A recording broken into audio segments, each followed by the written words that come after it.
Hotel Nurjahan grand. গেটের সামনে এসে থামে ওদের প্রাইভেট কারটা। গাড়ি থেকে একে একে নেমে এলো ওরা সকলে। সবার শেষে নামলো প্রিয়ন্তী। মিতালি হেসেই বলে, এই জায়গাটা আমার খুব পছন্দ হয়েছে। শান্ত, ক্লাসি, একদম সিলেট সিলেট একটা ভাব আছে এটাতে। ইস। রিসেপশনে যেতেই তাসদির বুকিং এর কথা জানায়। রিসেপশনিস্ট কম্পিউটার স্ক্রিনে চোখ বুলিয়ে আশ্বস্ত করলো ওদের, স্যার, মিতালি অ্যান্ড পাভেল নামে একটা কাপল রুম কনফার্ম আছে। আপনাদের রুমটা 4th ফ্লোরে। এরপর তাসদির নিজের আর প্রিয়ন্তীর জন্য দুটো সিঙ্গেল বেডরুম বুক করতে চাইলে ছেলেটা জানালো আপাতত তাদের এখানে একটা মাত্র রুম ফাঁকা আছে। তাসদির ভ্রুকুচকে জানতে চাইলো মানে। লোকটা কাঁচুমাচু করে বলল, না মানে স্যার, একটাই রুম আছে, সেটাও সিঙ্গেল বেড টাইপ। মিতালি বিরক্ত হয়ে ওঠে, এমা, এক রুমে দুজন থাকবে কি করে?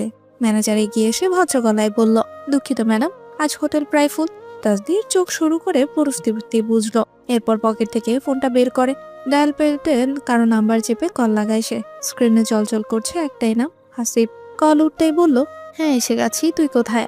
ওপাশ থেকে হেসে উত্তর এলো তৎক্ষণাৎ, নূরজাহানে, এই তো আমি পাশেই আছি। দাঁড়া আসছি, জাস্ট 1 মিনিট। 1 মিনিটও বেরোয়নি, এর আগেই হোটেলের গেট দিয়ে ঢুকলো অতি সুদর্শন স্মার্ট এক গুড লুকিং বয়। ম্যানেজমেন্টের দুজন লোক হঠাৎ সোজা হয়ে দাঁড়িয়ে গেল তাকে দেখতেই। সম্মান প্রদর্শন করে জানায়, স্যার আপনি এখানে?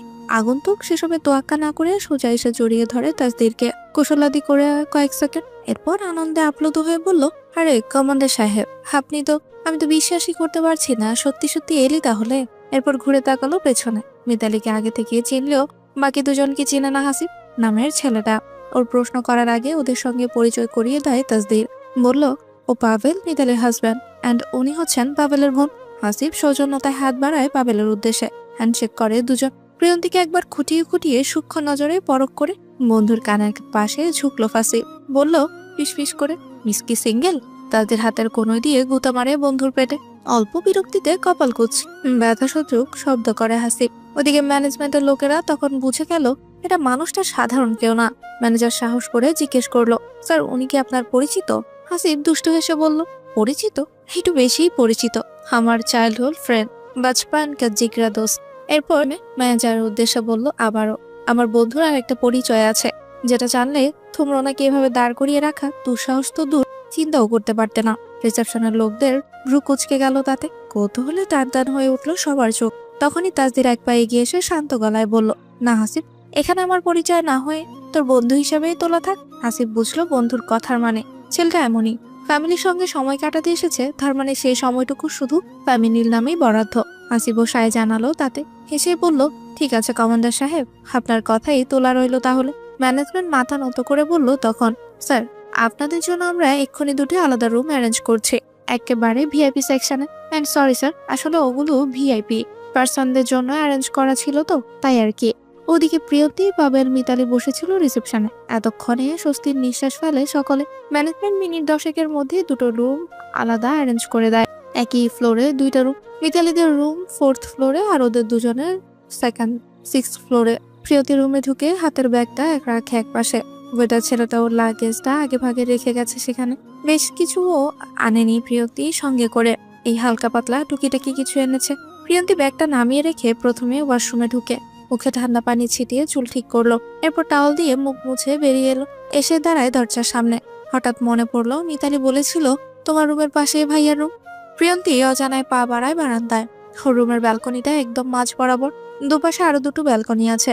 প্রিয়ন্তী কি মনে করে যেন সামনের ব্যালকনিতে তাকায়, ওটাই কি ওনার রুম ভেবেই উকি মারে, কিন্তু কাউকে দেখতে পেল না। অমনি পেছন থেকে ডেকে উঠল কে, মিস প্রিয়ন্তী, আপনার বাচ্চার বাবা এখানে, এই যে আপনার পেছনে। সামনে কাকে খুঁজছেন? প্রিয়ন্তী চমকে ঘুরে তাকায়। আকস্মিক ডাকে ভরকে গেল মেয়েটা। অসন্তুষ্ট হয়ে বলল, কে বললো আমি আপনাকে খুঁজছিলাম? তো কাকে খুঁজছিল? এভাবে উকি ঝুঁকি বেড়ে ওনার রুমে এভাবে উকি ঝুঁকি মারা কি it's not good, it's bad manners. Wait, কোনো কিছু চুরি টুরি করার মতলব নেই তো আবার আপনার? দেখেন কিন্তু মিস, সবাই কিন্তু আর তাসদির সিদ্দিক আজানের মতো নয় যে তার সামনে থেকে কিছু নিয়ে গেলেও কিচ্ছু বলবে না। এবেলায় বেজায় চটে গেল প্রিয়ন্তী। রেগে মেগে চড়ে বড়ে গলায় ফুঁসে উঠল, আপনার কি আমাকে দেখে চোর মনে হয়? তাসদির সময় নিয়ে দেখলো কিছুক্ষণ, তাকিয়ে রইল কিভাবে। এরপর ভাবুক হয়ে আওড়ালো, আপনাকে দেখলে চোর মনে হয় না, বরং চুন্নি চুন্নি একটা ফিল আসে। প্রিয়ন্তীর আগে ফুঁসে ওঠে। নিজের প্রতি এমন অপবাদ মানা যায় না। মানতে পারলো না সেও। লোকটাকে সেই প্রথম থেকে যাচ্ছে না তাই বলেই যাচ্ছে। ওর কি আত্মসম্মান বোধ নেই? বেজায় মান সম্মানের দায়ে কিছু বলে না, রেসপেক্ট করে ভাইয়ের শ্বশুর বাড়ির লোক দেখে। আর এটাকেই তো দুর্বলতা বানিয়ে লোকটা দিব্যি ওর সঙ্গে মজা নিচ্ছে। নিচ্ছে তো নিচ্ছে, খামার কোনো নামগন্ধই নেই। কি পেয়েছে ওকে? ফুসতে ফুসতে রাগের তোপে আকস্মিক করে বসে ও আরেকটা কাণ্ড। হঠাৎ একদম হুট করে জাপানিজ চিৎকার করে উঠলো কুসত্তারে। রাগের বসে শব্দটা একটু জোরে বলে থামলো। বেচারা তাসদির এক সেকেন্ড থমকে রইলো। ঠোঁট কামড়ে মুখে দুটো উঠলো অমায়িক এক হাসি। হাসিটুকু অটুট রেখে সংশোধন সরে বলে উঠে অগত্যা, উফ, গালিটা এবার সিরিয়াস লেভেলে ছিল কিন্তু। তবে আপনার প্রোনাউন্সে কারেক্ট হয়নি, মিস প্রিয়ন্তী। প্রিয়ন্তী ভ্রু কুচকে তাকায় অবুঝের মতো। এ লোক কি বলছে? ওর প্রোনাউন্স ঠিক হয়নি মানে? লোকটার মানে জানে কি? হায় আল্লাহ, সর্বনাশ। ঠিক তখনই তাসদির বলে ওঠে, এটা হবে কুসত্তারে। সেভাবে বললে কথাটা একদম গায়ে লাগে, আত্মসম্মানে লাগে। গালি হতে হবে গালির মতো, তবে ভালো মেয়েরা কিন্তু গালি দেয় না। আপনি নিশ্চয়ই খারাপ মেয়ে নন। প্রিয়ন্তী আরো ক্ষেপে গেল এবার। ভ্রুকুচকে বলল, আপনি তাহলে জাপানিজও জানেন? তাসদির ভ্রু তুলে প্রত্যুত্তর করে, শুধু জাপানিজ নয়, টোটাল 17টা ল্যাঙ্গুয়েজ আয়ত্তে রেখেছি। কোনোদিন কাজে না দিলেও হাজিভাবে হুট করে কাজে লেগে যাবে ভাবতে পারিনি। প্রিয়ন্তী রেগে ফুঁসে ওঠে আবারও, বাজে কথা বলবেন না। আমার স্বভাবে বাজে জিনিসটা বড্ড বেমানান মিস, ওটা আমার ধারায় চিত্তেও নেই। প্রিয়ন্তী দাঁত চেপে রায়, বুকের ভেতরটা কেমন করে উঠছে। লোকটা ইচ্ছে করে ওকে খেপাচ্ছে, সেটা ভালো করে বুঝতে পারছে সে, কিন্তু কিছু বলার মতো শব্দ খুঁজে পাচ্ছে না। তাসদির একদম এগিয়ে এলো আরো, বলল, রাগ করলে কিন্তু আপনাকে আরো সুন্দর লাগে মিস ব্লু হাফ মুন। এই দেখুন, বলে আঙ্গুল তুললো প্রিয়ন্তী। যতটুকু কাছে এগোলো যায় ততটাই কাছে আসলো তাসদির। একদম বারান্দার রেলিং ঘেঁষে দাঁড়িয়ে হাসকি টোনে বলল, দূর থেকে স্পষ্ট দেখা যাবে না মিস, তাই একটু সামনেই এলাম। নিন, এবার দেখেন, এবার দেখান তো কি দেখাবো। যা দেখাতে চান আপনি কিন্তু সবকিছু দেখতে প্রস্তুত। আমি কিন্তু সবকিছু দেখতে প্রস্তুত। কিন্তু এবার আর নিজেকে সামলাতে পারে না, দরজার দিকে ঘুরে হাঁটতে হাঁটতে বলে, আপনার সঙ্গে কথা বলাই আমার সবচেয়ে বড় ভুল। বলে দরজা খুলে ভেতরে ঢুকতেই যাবে, ঠিক তখনই পেছন থেকে ভেসে এলো শান্ত গলা, ভুল হলে মানুষ ঠিক করে নেয়, আপনি কিন্তু এখনো আমাকে ঠিক করার সুযোগ দেননি। বাচ্চার বাবার প্রতি এমন কেমন না ইনসাফি আপনার। প্রিয়ন্তী হাতটা দরজার হাতলে থেমে গেল এই মুহূর্তে। হৃৎপিণ্ডটা আচমকা জোরে ধক করে উঠলো, তবে ঘুরলো না, এক ঝটকায় ভেতরে ঢুকে পড়ে। এরপর শব্দ করে দরজাটা বন্ধ করে দেয়। ভেতরে এসে প্রিয়ন্তী দেয়ালে হেলান দিয়ে দাঁড়িয়ে পড়ে এক সেকেন্ড। শ্বাসটা কেমন অগোছালো হয়ে আছে। রাগ নাকি লজ্জা নাকি অকারণে একটা ভালো লাগা, নাম কি দিবে তা? এই অনুভূতির সঙ্গে যে শুদ্ধ পরিচিত, লোকটা বোধহয় ওকে বেকাবু করেই দম নিবে। এই গল্পের পরবর্তী অংশ আমাদের নতুন চ্যানেলে আপলোড হয়ে গেছে। এই গল্পের পরবর্তী অংশের লিংক কমেন্ট বক্সে পিন করে দেওয়া হয়েছে। সবাই লিংকে ক্লিক করে এই গল্পের পরবর্তী অংশ দেখুন। আর সবাই আমাদের চ্যানেলটিকে সাবস্ক্রাইব করে পাশে থাকবেন। আর যারা এখনো কমেন্ট বক্সের লিংক পাননি, একটু অপেক্ষা করুন, এই ভিডিওর ওপরে গল্পগুলো ভেসে উঠবে, সেখান থেকে ক্লিক করে গল্পগুলো দেখে নিতে পারবেন।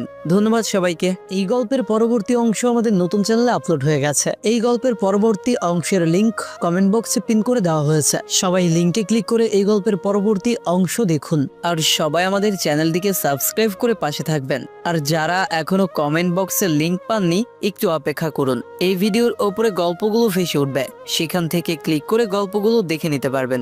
ধন্যবাদ সবাইকে। এই গল্পের পরবর্তী অংশ আমাদের নতুন চ্যানেলে আপলোড হয়ে গেছে। এই গল্পের পরবর্তী অংশের লিংক কমেন্ট বক্সে পিন করে দেওয়া হয়েছে। সবাই লিংকে ক্লিক করে এই গল্পের পরবর্তী অংশ দেখুন। আর সবাই আমাদের চ্যানেলটিকে সাবস্ক্রাইব করে পাশে থাকবেন। আর যারা এখনো কমেন্ট বক্সের লিংক পাননি, একটু অপেক্ষা করুন, এই ভিডিওর ওপরে গল্পগুলো ভেসে উঠবে, সেখান থেকে ক্লিক করে গল্পগুলো দেখে নিতে পারবেন। ধন্যবাদ সবাইকে। এই গল্পের পরবর্তী অংশ আমাদের নতুন চ্যানেলে আপলোড হয়ে গেছে। এই গল্পের পরবর্তী অংশের লিংক কমেন্ট বক্সে পিন করে দেওয়া হয়েছে। সবাই লিংকে ক্লিক করে এই গল্পের পরবর্তী অংশ দেখুন। আর সবাই আমাদের চ্যানেলটিকে সাবস্ক্রাইব করে পাশে থাকবেন। আর যারা এখনো কমেন্ট বক্সের লিংক পাননি, একটু অপেক্ষা করুন, এই ভিডিওর ওপরে গল্পগুলো ভেসে উঠবে, সেখান থেকে ক্লিক করে গল্পগুলো দেখে নিতে পারবেন। ধন্যবাদ সবাইকে। এই গল্পের পরবর্তী অংশ আমাদের নতুন চ্যানেলে আপলোড হয়ে গেছে। এই গল্পের পরবর্তী অংশের লিংক কমেন্ট বক্সে পিন করে দেওয়া হয়েছে। সবাই লিংকে ক্লিক করে এই গল্পের পরবর্তী অংশ দেখুন। আর সবাই আমাদের চ্যানেলটিকে সাবস্ক্রাইব করে পাশে থাকবেন। আর যারা এখনো কমেন্ট বক্সের লিংক পাননি, একটু অপেক্ষা করুন, এই ভিডিওর ওপরে গল্পগুলো ভেসে উঠবে, সেখান থেকে ক্লিক করে গল্পগুলো দেখে নিতে পারবেন। ধন্যবাদ সবাইকে। এই গল্পের পরবর্তী অংশ আমাদের নতুন চ্যানেলে আপলোড হয়ে গেছে। এই গল্পের পরবর্তী অংশের লিংক কমেন্ট বক্সে পিন করে দেওয়া হয়েছে। সবাই লিংকে ক্লিক করে এই গল্পের পরবর্তী অংশ দেখুন। আর সবাই আমাদের চ্যানেলটিকে সাবস্ক্রাইব করে পাশে থাকবেন। আর যারা এখনো কমেন্ট বক্সে লিংক পাননি, একটু অপেক্ষা করুন। এই ভিডিওর ওপরে গল্পগুলো ভেসে উঠবে, সেখান থেকে ক্লিক করে গল্পগুলো দেখে নিতে পারবেন। ধন্যবাদ সবাইকে।